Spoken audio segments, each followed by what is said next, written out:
আসসালামু আলাইকুম। আমি সন্ধ্যা সুর, জৈনকাঠি মাধ্যমিক বিদ্যালয়ে সমাজ বিজ্ঞানের শিক্ষক। প্রিয় শিক্ষার্থী, তোমরা ভালো আছো নিশ্চয়ই? হ্যাঁ, আমিও ভালো আছি। তো আমাদের আজকের পাঠ হচ্ছে নবম শ্রেণীর পদ্য। আর আজকের পাঠ শিরোনাম হচ্ছে কপোতাক্ষ নদ। কপোতাক্ষ নদ তোমরা লিখে নাও।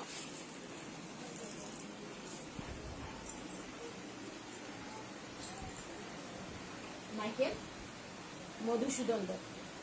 কপোতাক্ষ নদ, মাইকেল মধুসূদন দত্ত।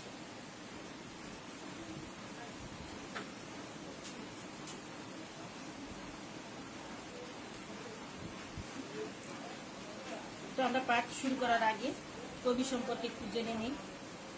মাইকেল মধুসূদন দত্ত যশোরের সাগরদাড়ি গ্রামে জন্মগ্রহণ করেন 1824 খ্রিস্টাব্দের 25শে জানুয়ারি।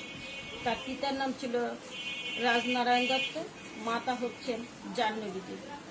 স্কুল জীবন শেষ করে তিনি হিন্দু কলেজে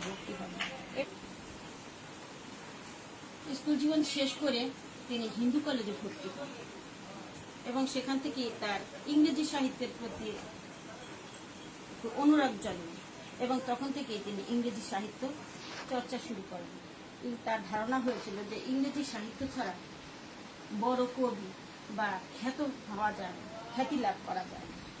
তাই তিনি ইংরেজি সাহিত্যের দিকে ঝুঁকে পড়েছিলেন এবং এই অনুরাগ থেকেই তিনি একসময় খ্রিস্টান ধর্ম অবলম্বন করেন।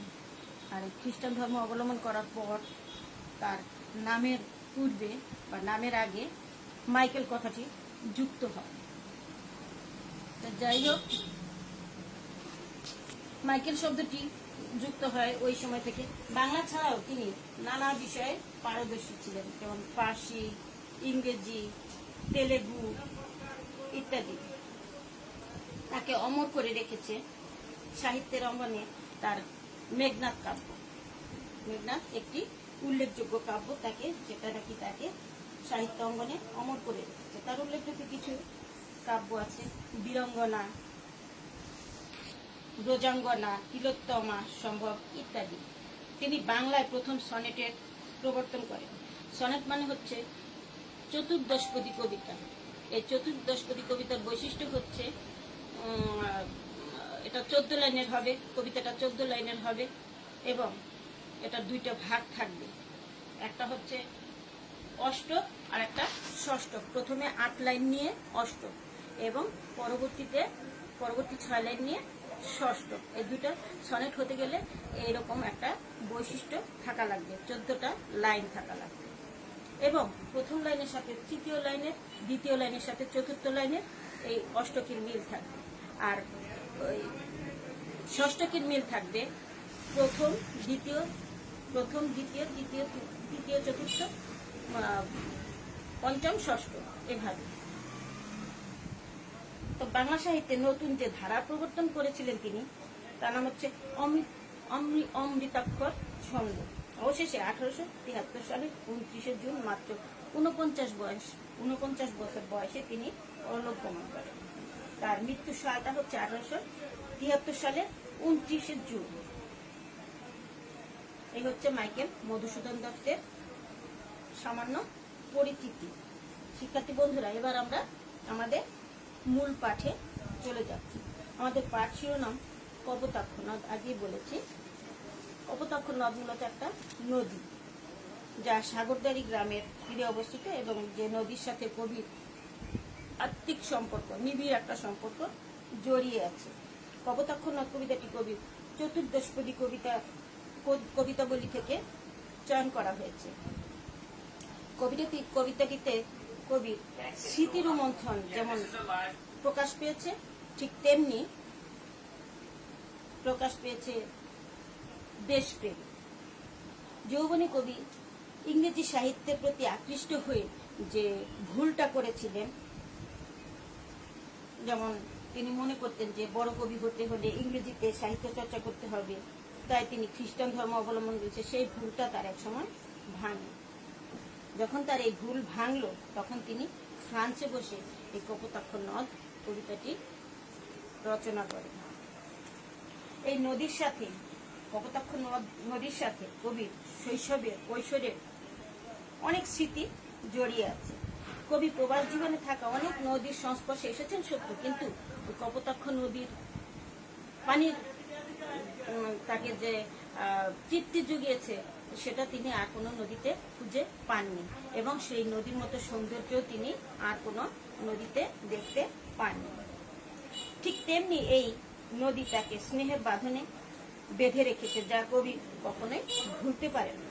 তাই তিনি মাতৃভূমির কাছে মিনতি করে বলেছেন যেন মা যেমন সন্তানের সমস্ত দোষ ত্রুটি ক্ষমা করে দেয়, ঠিক তেমনি দেশমাতাও যেন তার সমস্ত দোষ ত্রুটি ক্ষমা করে দেয়। যদিও তার তেমন কোনো গুণ নেই যে তাকে মনে রাখতে হবে, তবুও তিনি মিনতি করে বলেছেন দেশমাতা যেন তাকে মনে রাখে এবং তার যে দেশের জন্য ব্যাকুলতা সেটা যেন বঙ্গবাসীর কাছে পৌঁছে দেয়। এটাই হচ্ছে কবিতার মূল বিষয়বস্তু। এখন আমরা একটু কবিতাটা পাঠ। কপোতাক্ষ নদ, মাইকেল মধুসূদন দত্ত। সতত হে নদ তুমি পড়ো মোর মনে, সতত তোমার কথা ভাবিয়ে দিলে। সতত যেমনই লোক নিশার স্বপনে শোনে মায়া মন্ত্র ধ্বনি, তব কল কলে জুড়াই কান আমি ভ্রান্তির চলনে। বহু দেশে দেখিয়াছি বহু নদ দলে, কিন্তু স্নেহের তৃষ্ণা মেটে কার জলে। দুগ্ধ স্রোতরূপী তুমি জন্মভূমি স্তনে, আর কি হবে দেখা যতদিন যাবে। প্রজারূপে রাজরূপে সাগরেরই দিতে, বাড়িরূপ কর তুমি কি গাবে। বঙ্গজনের কানে শখে সখারিতে, নাম তার এতবাসে মজি প্রেম ভরে। লইছে যে তব নাম বঙ্গের সঙ্গে। এই হচ্ছে আমার কবিতাটা। আশা করি সবাই কবিতার মূল ভাব, কবিতাটা সবাই বুঝতে পেরেছে। এখন কবিতার কিছু দুর্বোধ্য শব্দ, আমার কাছে দুর্বোধ্য শব্দ তেমন একটা পাইনি, তো তোমাদের কাছে দুর্বোধ্য শব্দ হতে পারে। বিরলে, বিরলে মানে হচ্ছে নিরিবিলিতে, একান্ত নিরিবিলি।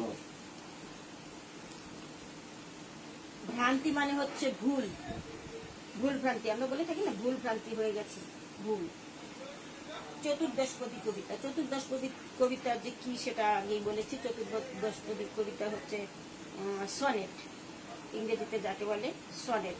এর বৈশিষ্ট্য হচ্ছে এর 14টা লাইন থাকবে এবং 14টা লাইনে কবিতাটা সম্পূর্ণ আবর্তিত হবে এবং কবিতার দুটো ভাগ থাকবে। প্রথম ভাগে 8 লাইন, যেটা অষ্টক বলা হয়, এবং দ্বিতীয় ভাগে 6 লাইন, যেটাকে ষষ্ঠক বলা হয়। এই হচ্ছে আমাদের আজকে পাঠ। আজকের মতো এখানে তোমাদের বিদায় দিচ্ছি। বিদায় দেওয়ার আগে তোমরা ভালো থেকো, সুস্থ থেকো। আর হ্যাঁ, সুস্থ থাকতে গেলে আমাদের কি করতে হবে? হ্যাঁ, বাইরে গেলে অবশ্যই মাস্ক ব্যবহার করতে হবে। আর বারবার আমরা আমাদের কাছে যে সাবান আছে সে সাবান দিয়ে বারবার হাত ধুতে করবো। আর হাঁচি কাশি দিলে আমাদের কি করতে হবে? হয়তো বা ন্যাপকিন ব্যবহার করবো, নয়তো কনু দিয়ে চেপে ধরে তারপর আমরা হাঁচি কাশি দেব। ধন্যবাদ।